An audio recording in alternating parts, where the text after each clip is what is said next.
I spent most of my life hearing the same sentence whispered behind my back, or said right to my face when the wine ran low and the truth slipped out. Evelyn's the disappointment daughter. Not because I failed, but because I wasn't the daughter they wanted. While my parents pushed my sister toward pageants, luncheons, and polished social circles, I was the child with dirt under my nails and books stacked in every corner. I missed recitals because I was soldering circuits. I skipped family parties because I was knee-deep in soil samples. I chose curiosity over charm, and in my family that was a crime. But what they didn't know, what they never cared to ask, was that all those nights alone in my garage were building towards something much bigger than any of us imagined. And the day they tried to erase me was the day everything changed. I was born into a family where everything had a shine to it. My mother believed in polished silver, iron tablecloths, and daughters who knew how to smile on command. My father believed in legacy, old Southern money, old Southern values, old Southern expectations. And then there was me, the quiet little girl who preferred staring at the gears inside a broken clock more than learning how to sit gracefully in a Sunday dress. I learned early that I didn't fit the picture they had in their minds. It wasn't a dramatic moment or a loud argument. It was quiet like most things in my life. A teacher once praised me in front of my parents for solving a science puzzle faster than anyone else in the class. I remember my mother's polite smile. She said, "Oh, she just gets a little obsessed sometimes. It'll pass." I was 8. Even then, I could feel something in her tone. Like she was trying to tuck my interests away in a drawer somewhere. Like she hoped they'd disappear on their own. My sister, Caroline, was the one people noticed. She glided into a room. She sparkled. She posed for Christmas photos like she'd practiced all night. My mother adored her for it. My father called her the future of the Collins name. And then he'd turn to me with a half smile and say, "Evelyn's our little engineer. Lord knows where she got that wiring." They said it like a joke. I laughed along, even when it stung. I spent most afternoons sitting on the back steps with small tools I wasn't supposed to have. My father used to warn me about unladylike hobbies, but he never took the tools away. I think part of him found it amusing, his strange little daughter building tiny machines while everyone else in the family practiced their evening manners. My world was different from theirs. While my mother dragged Caroline to etiquette classes and charm school, I sat on the porch with books, so heavy my legs fell asleep. While my father talked about the importance of marrying well, I thought about why soil changed texture after rain, or why certain seeds sprouted better near the kitchen window. I didn't have the words for it back then, but something in me always leaned toward the earth. Machines and soil, those were the only places my mind felt understood. I can still remember the look on my mother's face the day I told her I wanted to enter the school science fair. She blinked like I had spoken in a language she didn't recognize. Caroline had just won a junior pageant that weekend, and the whole house smelled like perfume and hairspray and celebration. When I came into the living room with my little flyer, my mother barely glanced at it. "That's nice, honey," she said, pinning another ribbon to the board she kept for my sister. "But make sure you don't look messy in front of people. Those things can reflect poorly on the family." I was 10. I didn't understand what she meant, but I understood how she said it. As if my sister's ribbons were the family's pride, and anything I did could only ever be a risk. Still, I worked on my project anyway. I built a tiny greenhouse out of leftover grocery containers and old picture frames.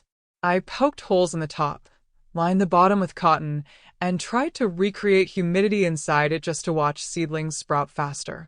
I didn't win. I didn't even place. My project didn't have glitter or bright colors or a rehearsed presentation. But one man, a retired farmer, told me it was the smartest thing he'd seen that day. "You got a mind for growing," he said gently. And I carried those words with me for decades. My teenage years were more of the same. Caroline grew into exactly what my parents wanted: elegant, social, adored. Meanwhile, I scraped mud off my shoes before dinner because I spent my afternoons in the garden behind the garage, testing homemade compost mixtures like a little mad scientist. My father joked at parties that he'd send me to fix-it school instead of college. People laughed. I laughed too. It was easier than explaining myself. When I graduated, my mother wanted me to go to a finishing program in Charleston. She told me it would correct certain habits before I entered society. I remember looking at her across the kitchen table, the afternoon sun hitting her pearls just so. She was so sure of herself, so certain she knew who I was supposed to be. I told her no. She didn't yell. She didn't cry.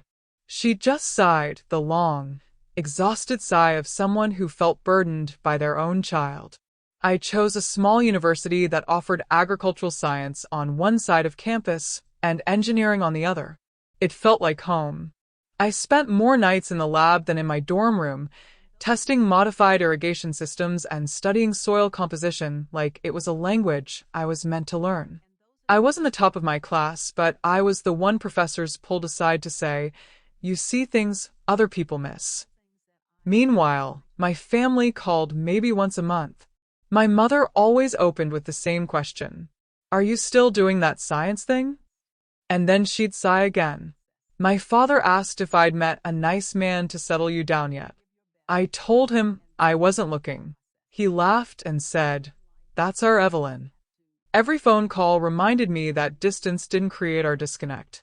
It only made it clearer. When I finally finished school, I moved back to my hometown for a brief moment, just long enough to realize I didn't belong in their world anymore. Caroline was planning her wedding. My mother talked about it nonstop, guest lists, dress fittings, floral arrangements. She never once asked how my job hunt was going. My father barely looked up from his newspaper. I felt invisible, but in a strange way it didn't hurt as much as it used to. I was older now. I had built something inside myself that they didn't help create. Something sturdy. Something that didn't depend on their approval. When I got my first real job working in agricultural testing and local environmental studies, my mother said, "At least it's respectable." That was the closest she ever came to calling my path worthwhile. Over the years, I learned not to bring up my passion at family dinners. I learned to keep my projects tucked away the same way I tucked myself away. But even during the loneliest seasons of my life, when work was slow and bills piled up and the world felt heavy, I still came home to my little tools, my old notebooks, and the garden behind my house. That garden saved me more than once. When the rest of the world felt loud and cold, kneeling in the dirt gave me a kind of peace I couldn't find anywhere else. The soil never judged me. Seeds never asked why I wasn't more like my sister. Plants never sighed in disappointment. They grew when nurtured. They failed when neglected. They responded to care, and they rewarded patience. I think that's why I loved them, because they needed me for exactly who I was, not who I wasn't. In my 50s and 60s, while many people I knew were slowing down, I found myself leaning into innovation again. I watched farms struggle, neighbors losing crops to unpredictable soil conditions, drought, insects. I saw problems everywhere, and I wanted to solve them. I built little prototypes in my garage. Nothing fancy, nothing impressive, just sensors and scraps wired together with patience and hope. I never told my family. They wouldn't understand. They would say I was wasting my retirement. They would shake their heads the way they always did. So I kept my work quiet. Some nights, I stayed in that garage until the sun came up. Not because I wanted recognition, but because the work itself felt like breathing. It felt like the child version of me, kneeling over that tiny greenhouse, was still alive inside my hands. I didn't know then where any of it would lead. I didn't know how much would change. I didn't know that everything my family laughed at would one day become the very thing that redefined my entire life. Back then, it was just me alone with my notes, my tools, and a gentle peace I'd grown used to. And that was enough. For a while. Until the day everything shifted, quietly, almost unnoticeably, into something bigger than I had ever dared imagine. And that moment came from the most ordinary place, a neighbor's field. But that part of the story comes next. I never pictured myself becoming the kind of woman who tinkered late into the night. But there I was, in my late 60s, sitting on a little rolling stool in the corner of my garage with wires draped across my legs like threads of a half-finished story. Retirement crept up on me quietly, and I didn't take to it the way some people do. I wasn't built for empty days or slow mornings. My mind needed something to chew on, something to build, something to fix. So I started small, little soil sensors I'd been sketching in notebooks for years. Nothing fancy, nothing polished. Just a few cheap circuit boards, some salvaged parts from old garden devices, and a stubborn old woman with too much curiosity left in her bones. I liked the challenge. I liked the peace. The quiet hum of wires never judged me. The soft glow of my work lamp never asked me to be someone else.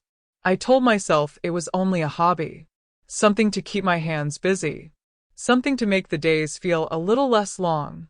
And then one morning, life nudged me in a direction I didn't see coming. My neighbor, Hank Wilbert, was out by the edge of his field, staring at his crops like a man trying to understand something that wouldn't speak back. Hank wasn't young anymore either. His hands were rough from years of work, and his voice always had this soft, tired rasp in it. I wandered over with a jar of peach preserves like I did sometimes, and I asked him what was wrong. "Lost half my row in 3 days," he said, shaking his head. "Soil's changing again. Won't hold water. I don't know what to do with it." He tried to laugh it off, but it sounded more like a sigh wearing a disguise. I glanced down at the ground, scooping a handful of earth. It crumbled too easily. Dry at the top, wet underneath. A bad sign. I looked back toward my house. Toward the garage. Toward the little devices sitting on my workbench. "Can I try something?" I asked him. He shrugged like a man who'd already lost enough that trying one more thing couldn't hurt. I walked back home faster than I meant to. I grabbed one of my sensors, still half covered in smudges from soldering. When I returned to Hank's field, I pushed the sensor into the soil. It beeped once, then twice. The little light blinked yellow, exactly what I feared. "It's not distributing water right," I told him. "It's holding pockets. Some parts are drowning. Others are drying out." He blinked at me. "And you figured that out with that thing?" I shrugged. "Just something I've been fiddling with." He didn't answer. He didn't have to. The relief on his face spoke for him. Over the next few days, I made adjustments to his irrigation system. Small changes, but enough to help the soil breathe again. Plants don't ask for much. Just balance. Just a little understanding. That field had been asking for help long before Hank realized anything was wrong. When sprouts finally lifted their heads like little green promises, Hank showed up at my door with a bag of apples and tears in his eyes. "You saved it," he said. "I don't know how you did, but you did." I didn't save anything, not really. But hearing those words, feeling the weight of them, did something to me I didn't expect. It woke up an old version of myself I thought I'd buried years ago. The little girl with dirt under her fingernails and ideas nobody understood. And it didn't stop with Hank. A week later, another neighbor asked me to take a look at her raised beds. Then a small farm outside town asked if they could borrow one of my sensors. I didn't even call them sensors at that point. They were just devices. Just scraps of an idea. But people were using them. And they were working. Quietly. Steadily. Without fanfare. Meanwhile, my family still knew nothing about any of it. I kept it that way on purpose.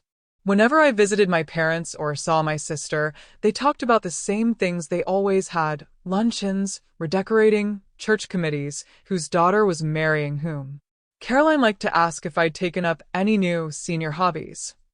I told her gardening because it was easier than explaining anything else.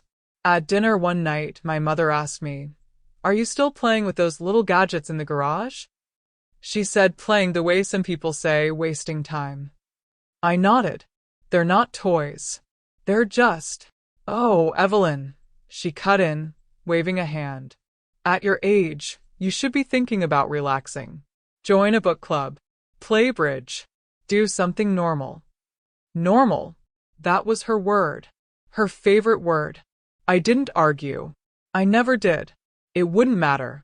So I kept my progress tucked away, the same way I tucked my real self away when I was young.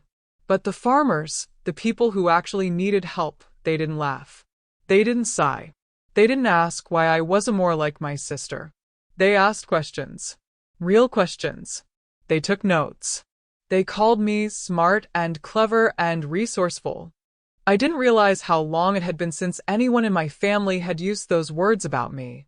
As weeks turned into months, my little devices got better. More accurate. More sturdy. I started keeping charts, data logs, soil maps. My garage looked more like a lab than a workspace. Not once did I think I was building anything worthwhile. Not in the way the world usually defines worthwhile. I just wanted to help people who needed it. That felt more natural to me than anything else had in years. But then something happened I never expected. One of the farmers who'd been testing my device invited someone to see it, an agricultural consultant who'd worked with big companies. I didn't think much of it. I figured he'd glance at my little invention, shake my hand, and go on his way. Instead, he stayed for 3 hours. He asked questions that made me nervous. He took notes faster than I could answer. He inspected my prototypes with the careful hands of someone who recognized value long before a price tag ever touched it. When he was done, he looked at me, not through me, not past me, but at me like he actually saw something. "You know what this is, right?" he asked. I shook my head. "Just a tool. Farmers need all the help they can get." He smiled in that slow, knowing way of someone who carries news he expects will shock you. "This isn't just a tool," he said. "This is the future of adaptive agriculture." I stared at him, unsure how to even respond to something that sounded so big, so impossible. Me? A woman who spent her whole life being told she was strange? Different? A disappointment? He must have seen the doubt on my face, because he softened his voice. "You built something that answers a question the industry hasn't been able to solve for decades," he said. "Water management, microconditions, soil adaptability. You're ahead of the curve. Way ahead." For a moment, everything around me went quiet. The garage lights hummed. My heart thumped. My hands shook just a little. It wasn't excitement. It wasn't pride. It was disbelief. Pure, stunned disbelief. I'm not sure how long I sat there after he left. I just remember staring at my workbench, at the wires, the scraps, the tiny screens flickering like little heartbeats, and feeling something I hadn't felt since I was a little girl with her greenhouse project. Possibility. Not for anyone else. Not for my family. For me. The next few days were a blur: emails, meetings, farmers offering testimonials, people encouraging me to file patents. I didn't know what I was doing half the time, but I followed the momentum the way a plant follows sunlight, naturally, instinctively, quietly. All the while, my family stayed in their own little bubble of garden clubs and charity galas and whispered opinions about which family was rising and which was slipping. They had no idea what was beginning in my little garage. No idea what they dismissed as tinkering was turning into something with real weight. Something that might change more than just my days. Something that might change everything. And when the first real investor called, when he told me he'd been tracking my prototypes through a farming network and wanted to talk serious partnership, I felt that same quiet spark inside me flicker to life. For the first time in my life, I wasn't the odd one out. I wasn't the disappointment. I wasn't the strange daughter with the wrong wiring. I was a woman standing at the edge of something big. Something that finally made sense. And deep down, I knew this was only the beginning. I should have known something was wrong when my mother called me 3 times in a row. She never called that much unless she wanted something. But that afternoon, her voice sounded strangely rehearsed, like she was reading from a script she'd practiced in the mirror. "Evelyn, sweetheart, we're having a family dinner tonight. 7 o'clock sharp. It's important. Important. That word landed in my stomach like a stone. I asked her what it was about, but she only said, "Your father, and I think it's time we talk about a few things." Then she added, "Please don't be late," and hung up before I could say anything else. I stared at the phone for a long moment, the uneasiness settling in deeper with each breath. I thought about ignoring it, but curiosity and maybe a little hope got the better of me. Maybe they wanted to ask about my little projects. Maybe someone had told them about the farmers praising my devices. Maybe, after all these years, they wanted to understand me. Hope is a stubborn thing. It stays in your chest long after logic has given up. That evening, I put on a simple navy dress and drove to my parents' house. I remember noticing how spotless the driveway looked, as if someone had spent an unnecessary amount of time washing it. When I walked up the steps, I heard soft music and the sounds of glasses clinking. It wasn't the usual chaotic family dinner atmosphere. It felt staged. Inside, my siblings were already seated. My younger sister, Caroline, looked like she'd been waiting to deliver bad news. My brother, Graham, wouldn't meet my eyes. My parents sat at opposite ends of the table, both wearing that tight, careful expression people wear when they're trying to act calm, but you can see the storm brewing underneath. I took a seat at the middle of the table. My mother folded her hands like she was beginning a church meeting. "Evelyn," she said, "we're all here because we love you." That sentence alone should have warned me. Whenever someone starts with that phrase, the next thing they say is usually the opposite of love. I smiled politely, but inside, something tightened. My father cleared his throat. "We think you've become isolated," he said. "And distracted." "Obsessed," my mother corrected with a too bright smile. "With those little gadgets in your garage." The words hit harder than I expected. I wasn't surprised, but hearing them spoken out loud, on purpose, in front of the whole family, felt like they were placing my heart on the table and judging it like some flawed antique. Caroline leaned forward. "Mom and Dad are just worried. This project of yours is getting a little embarrassing." Embarrassing. There it was. The truth they'd been dancing around all these years. My mother stepped in before I could process it.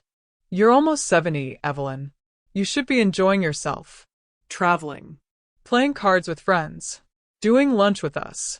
And instead you spend your time," she gestured vaguely, searching for the right insult, "building little machines." "They're not little machines, Mother," I said quietly. "They're soil sensors. And they're helping farmers." She chuckled, the soft, cruel laugh she reserved only for me. "Sweetheart, farmers don't need help from you." The room went still. My heart didn't break. No, it simply cracked along the same fracture lines it had been carrying since childhood.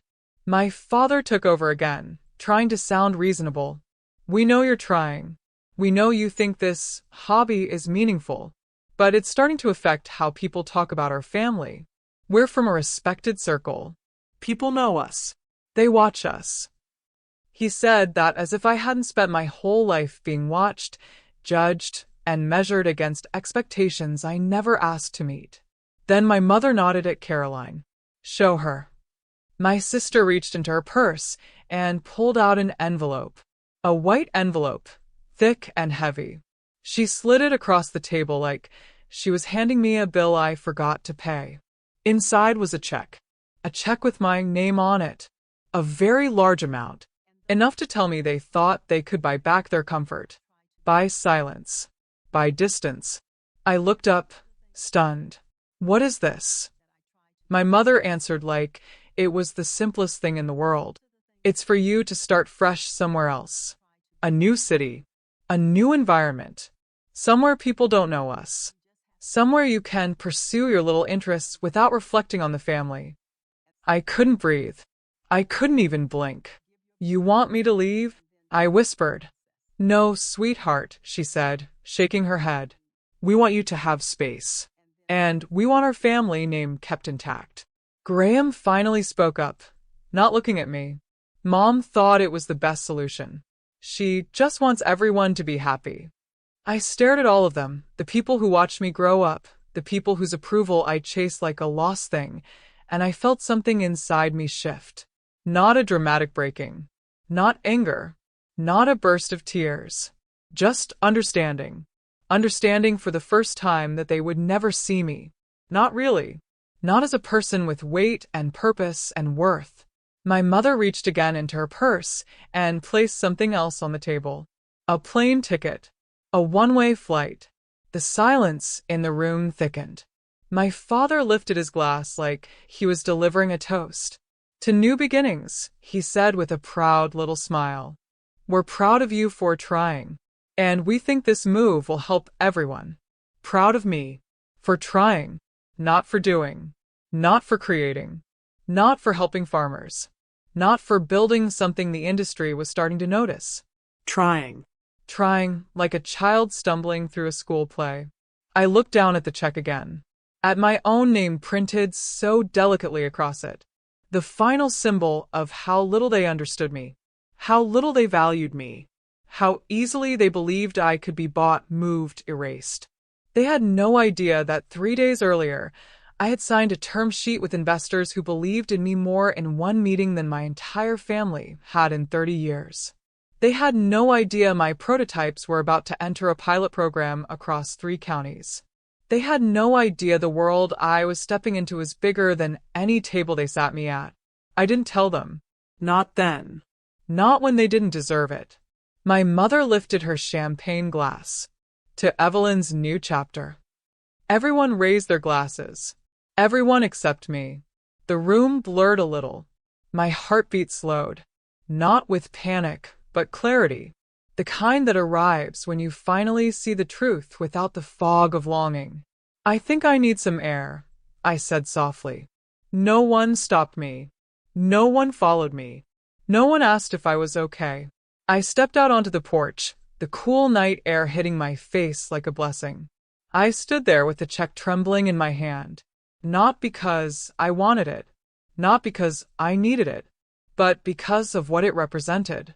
It was the final confirmation that I had spent a lifetime trying to earn love from people who weren't capable of giving it. I walked to my car slowly, each step loosening a little more of the weight I carried. When I reached the door, I turned back and looked at the glowing windows of the house I grew up in. For the first time, it didn't feel like home. I got into my car, placed the check on the passenger seat, and closed the door. The quiet wrapped around me like a long overdue truth. I wasn't leaving because they wanted me gone. I was leaving because I finally understood I'd outgrown them. And as I started the engine, my phone buzzed with an email notification, the investor confirming our next meeting. The timing felt poetic. I glanced at the check one last time. It was the last gift they would ever give me, and the last one I would ever accept. I drove away from that house slowly, steady, calm. Not angry, not broken. Just done. And without realizing it, I had just stepped into the part of my life where everything was about to change. The weeks after I left that dinner felt strangely light, like someone had untied a knot around my chest and forgotten to tie it back. I went back to the garage the way some people go back to a church, the workbench, the soldering iron, the smell of warm metal and coffee. It was where things made sense, where cause met effect, and a sensor that read soil moisture could actually help a neighbor feed his family. We moved faster than I expected. The pilot program with the county started rolling out, and farmers who had smiled politely at me in the past began calling with real questions. How do I mount this? Will it stand up to heavy rain? Can you help me set up a network? Their voices had an urgency that had nothing to do with how I looked or what dress I wore. They cared about one thing, whether the gadget worked. And it did. It worked in the heat and the dust, in the clay and the loam. It told a farmer when to water and when to wait. It saved a small community garden the first summer it was deployed. Word moved slow at first, a neighbor to a neighbor, a co-op meeting where someone stood up and said, "You should meet Evelyn. She's got something worth listening to." Then came the local extension officer who wrote a short piece, and then a blogger who covered sustainable agriculture, and suddenly the ripple became a small wave. I tried not to let the idea of success creep into my head, because success feels like a big, bright light that will either warm you or burn you. I wanted to keep my head low, my hands busy, but the phone started ringing more. Emails arrived that used words like scale and deployment, and then someone from a venture firm asked to talk to me about manufacturing. An investor visited with a battered notebook full of scribbles and a seriousness that felt almost tender. He sat at my kitchen table and said, "Evelyn, this is practical technology. This can change how small farms survive."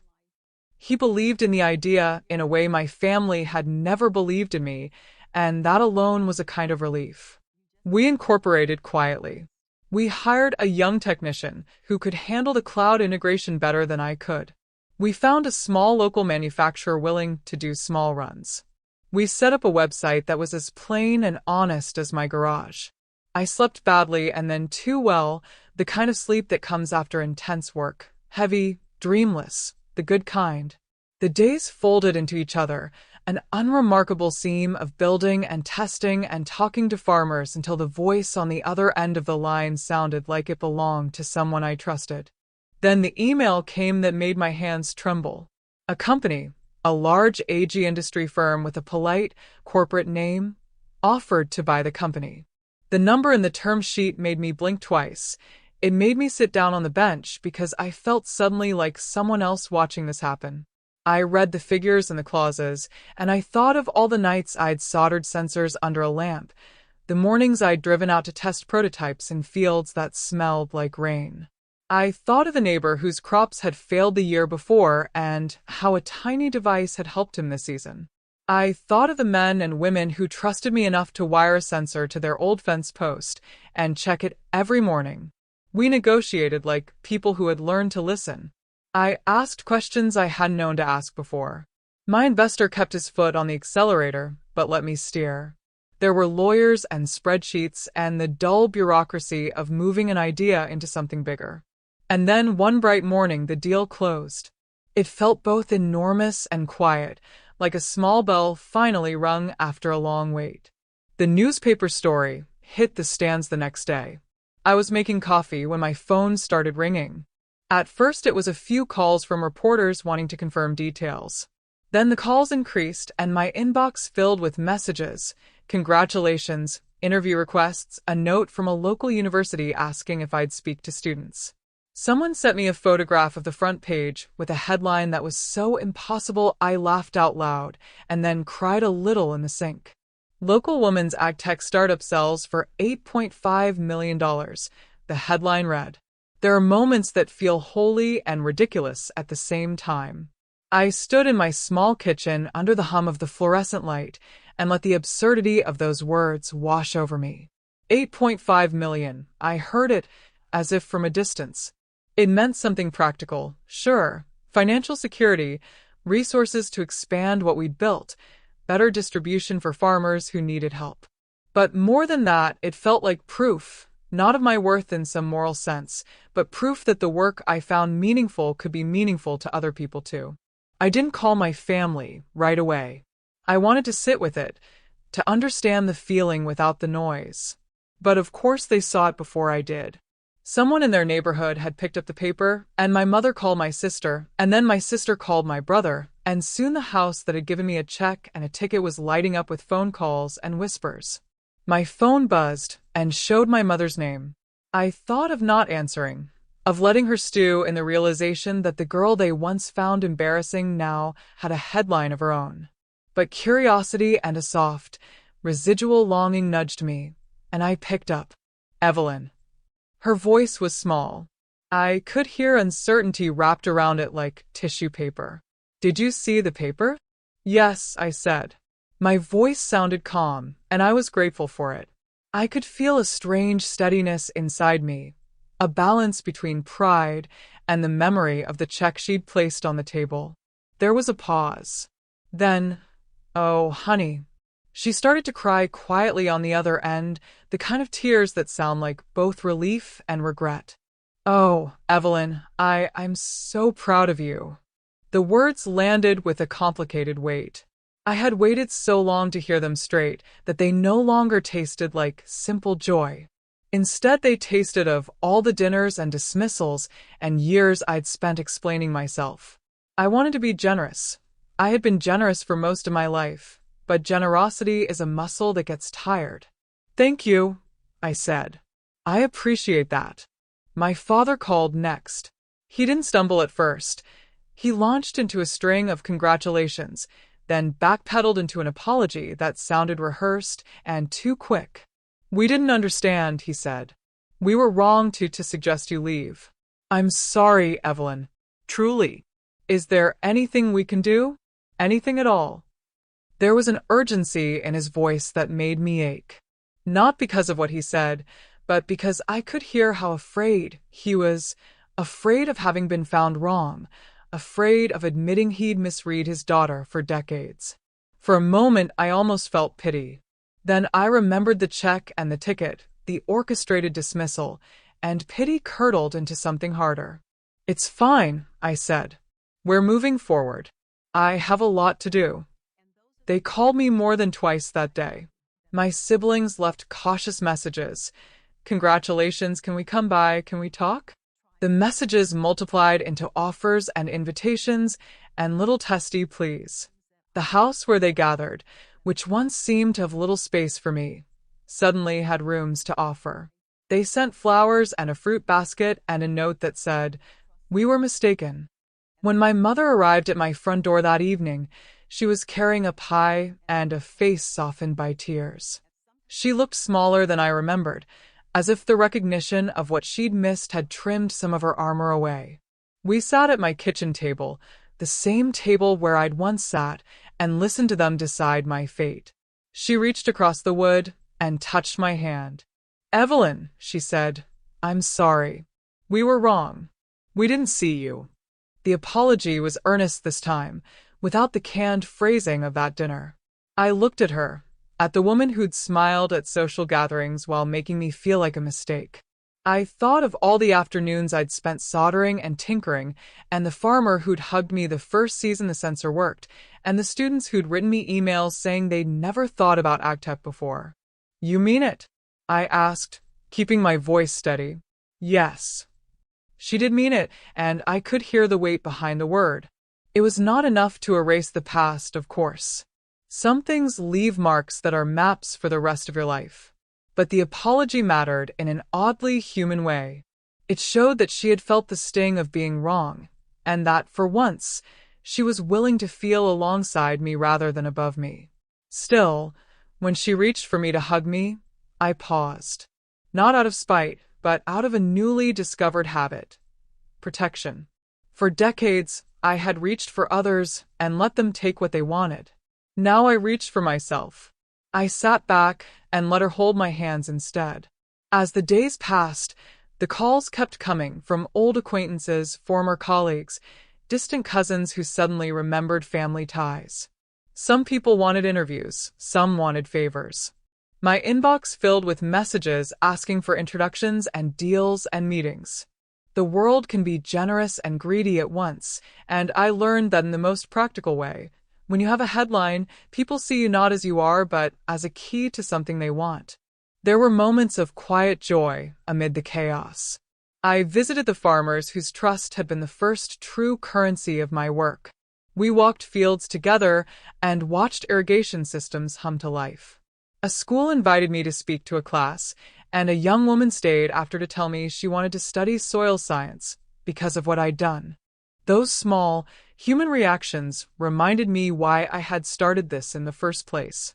The money and the headlines were consequences, but the work was still the same hands-on, muddy boot purpose I had always loved. And then there was the curiosity, the way success draws people out from behind curtains. My parents wanted dinners where we would talk about the future, and my siblings started asking for guidance, as if the years of ignoring me could be smoothed over by my new title. They wanted to be invited into a life they had once told me to leave. I felt a mix of vindication and sadness that I hadn't expected. Vindication because the work they scorned had earned respect, and with it, security and voice. Sadness because the respect came late, and because their sudden attention felt like the world had finally learned to read a sentence only after someone had underlined it in black ink. There's a peculiar tenderness in seeing people you love scramble to be kinder after they realize they've been cruel. It feels like watching someone patch a shirt where they once tore it.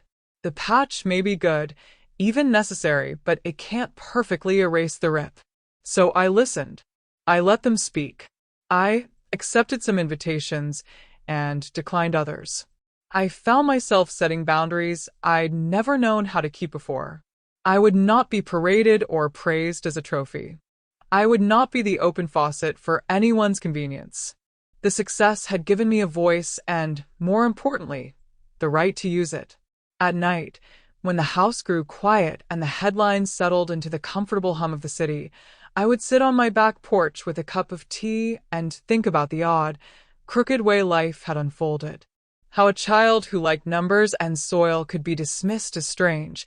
How the years of quiet work could become the source of both misunderstanding and sudden recognition. The phone calls from my family tapered and swelled, sometimes urgent, sometimes hesitant. My mother began attending local talks I gave, and I watched her learn to nod and listen in a new way. My father began to call not to apologize, but to ask about the impact in different counties. My siblings approached me differently, sometimes with guilt and sometimes with curiosity. They were all learning to read me again, and I was learning to decide how much of myself to give away. Success had flipped a mirror in front of them. It showed them the silhouette they had refused to see before. And for me, it was a strange mirror too. It reflected back both the woman I had always been and the one I was becoming. I didn't know what would happen next. Would we rebuild a family that could hold each other? Would the old patterns return like a stubborn weather? Or would the change be real and lasting? Those were questions for another morning. For now, I held the headline in my hands like a strange sort of proof, not that I was finally worthy, but that the world was sometimes kinder when it understood the value of what you quietly made. I kept building, kept talking to farmers, and kept answering the phone with a new, calm certainty. I remember the morning they showed up, not because it was dramatic, but because it was unbelievably ordinary.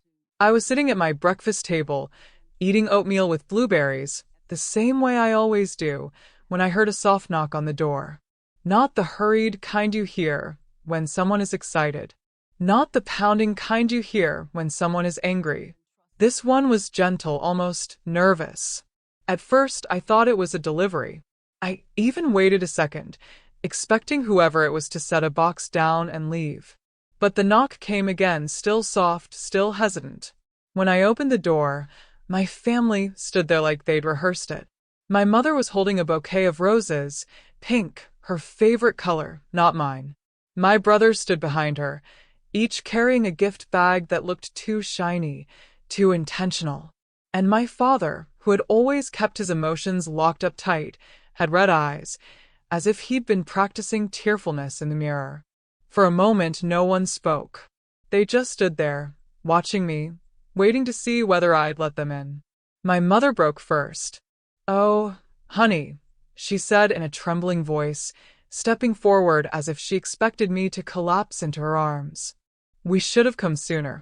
We should have said more. We should have believed in you." I stood there, holding the edge of the door, feeling like a stranger in my own life. It wasn't anger that hit me first, it was disbelief. I'd imagined apologies before, sure, but never like this. Never a whole crowd on my porch acting like they'd just lost me and found me again in the same hour. My father cleared his throat. You did good, Evelyn." His voice broke a little on the words. "Real good." They all looked at me, waiting. So I stepped aside and let them in, not out of obligation, but out of curiosity. I wanted to see what version of the story they'd brought with them. Inside, they moved around with the same politeness people show in someone else's house. They placed their gifts on my dining table like offerings at an altar. Pink roses in a vase, a bag with a shawl, another with a bottle of wine. Things they thought rich people liked. Things they never would have bought me before the headline. We sat in the living room, my siblings perched on the edges of their seats, stiff and uncomfortable. My parents sat together, but not close, not the way long-married people usually do. Everyone acted like the room was fragile, like too much movement would break whatever was holding us together. Then the flood began. "We're proud of you. We always knew you were smart. We didn't understand what you were building. We made mistakes. We didn't mean to hurt you." It came all at once, waves of words tumbling over each other, excuses, reasons, attempts to rearrange history. They said they were confused. They were worried. They were trying to help. They were trying to protect me. I listened from my chair, hands resting quietly in my lap, like a doctor hearing a long list of symptoms. But what struck me most was how all their sentences were about themselves. How they felt, what they meant, what they didn't intend. It was the same old rhythm I'd heard all my life, only wrapped now in softer tones. I waited until they finally ran out of breath. And then I spoke. Not loudly, not angrily. My voice was calm, almost too calm. I felt like I was narrating someone else's life. "I appreciate what you're saying," I told them. "But you need to hear something you never took the time to hear." They blinked, startled. My mother's hand tightened around her purse strap. "For decades," I said, "I was the daughter who didn't fit. The daughter you corrected, dismissed, joked about. The daughter you didn't show off at parties. The daughter you barely understood. You made me feel like an outsider in my own family." My sister looked down. My brother swallowed hard. "And when I finally found something meaningful, something that mattered not just to me but to the world, you all laughed. You called it tinkering. A hobby. Something I should be embarrassed about." My mother opened her mouth, but I raised a hand gently. No. "Not this time. You're going to listen." And they did. For once in my life, my family sat in silence, real silence, the kind that doesn't fight back or try to justify itself. "You didn't come here today because you suddenly understand me," I continued. "You came because the world does. And now you're scrambling not to be left out of the story." My father closed his eyes, as if the truth stung more coming from me than anyone else. "And here's what hurt the most," I said softly. "It wasn't the names. It wasn't the jokes. It wasn't even the intervention you staged." My voice wavered, just a little. "It was that none of you ever thought to ask what I wanted, what I felt, what I dreamed. You weren't proud of me until someone else told you you should be." My mother's tears started then. Quiet at first, then fuller. "Evelyn, we were wrong. I was wrong. I was a terrible mother to you. And I want to make things right." I breathed in, long and steady, letting her words land. I could see that she meant them. I could also see that some part of her still hoped my success meant security for her too. And that's when she asked the question I knew was coming. "Honey, with everything you've built now, maybe you can help support the family a little? Your father's health, the house, your brother's situation." There it was. The shift. The request wrapped in apology. The old pattern dressed in new clothes. My siblings leaned forward, trying not to look desperate, but I'd known them my whole life. I could read it in their eyes. They didn't want me, they wanted what I could do. I sat up straighter in my chair. "Listen carefully," I said. "I will help with some things. I'm not cruel, but I'm not your safety net anymore. I'm not your fixer. I'm not your forgotten daughter waiting for scraps of approval. If I help, it will be on my terms, not yours." They froze. My father nodded slowly, almost respectfully. My siblings looked confused, like I had spoken a language they'd never learned to understand. But my mother, she finally lifted her eyes to mine. "What does that mean?" she asked. "It means," I said gently, "that help doesn't come with access. It doesn't come with control. It doesn't come with guilt trips or expectations. It won't look like what you want it to look like. It will look like what I decide it should be." The room went still. Just the distant hum of my refrigerator in the kitchen and a soft ticking from the wall clock. And then something surprising happened. My father stood up, not to leave, but to come closer. His voice was rough with emotion when he said, "You deserve to set the terms, Evelyn. We owe you that." For the first time in my life, my father saw me not as the daughter who didn't fit their mold, but as a woman in her own right. My mother wiped her eyes. My siblings shifted on the couch, unsure of how to navigate a world where I was no longer the soft spot they could fall on. We talked a little more. They apologized, awkwardly, imperfectly, but honestly. And then, one by one, they stood, gathered their things, and left quietly. When the door closed behind them, the house felt peaceful. Not victorious. Not triumphant. Just peaceful. A kind of peace that comes when you know you finally chose yourself. And as I stood there in the doorway, watching their car pull away from the curb, I realized something I'd spent my entire life missing. I hadn't been waiting for their approval. I'd been waiting to hear my own voice. And now, I finally had. The next part of the story would begin from that truth. After my family left that day, the house settled into a quiet that felt almost sacred. It wasn't the kind of silence that follows heartbreak or heaviness. It was the kind that comes after closing a long, difficult chapter. I stood in the living room for a while, my hands resting on the back of the couch, just listening to the softness around me. For the first time in decades, I wasn't waiting for someone's approval. I wasn't bracing for criticism. I wasn't shrinking myself to make anyone else comfortable. I was just here. And that was enough. In the weeks that followed, my life didn't suddenly turn glamorous or dramatic. It unfolded gently, like the slow opening of a flower in the morning sun. I woke earlier than usual, brewed my coffee, and sat outside on the back porch, watching the sky shift from navy to gold. My garden looked different to me now, not just a collection of plants, but a reminder of the life I'd built with my own hands. Every patch of soil, every tool, every small test plot held a piece of my story. A story no one else wrote for me. I found myself stepping deeper into my work with a kind of purpose I'd never felt before. Not to prove anything, not to seek recognition, but because it made me feel alive. My technology had started spreading faster than I could track. Community gardens were using it. Small family farms were installing it. Schools were teaching students how to build micro-irrigation kits based on my early designs. And suddenly, young people, especially young women, were reaching out.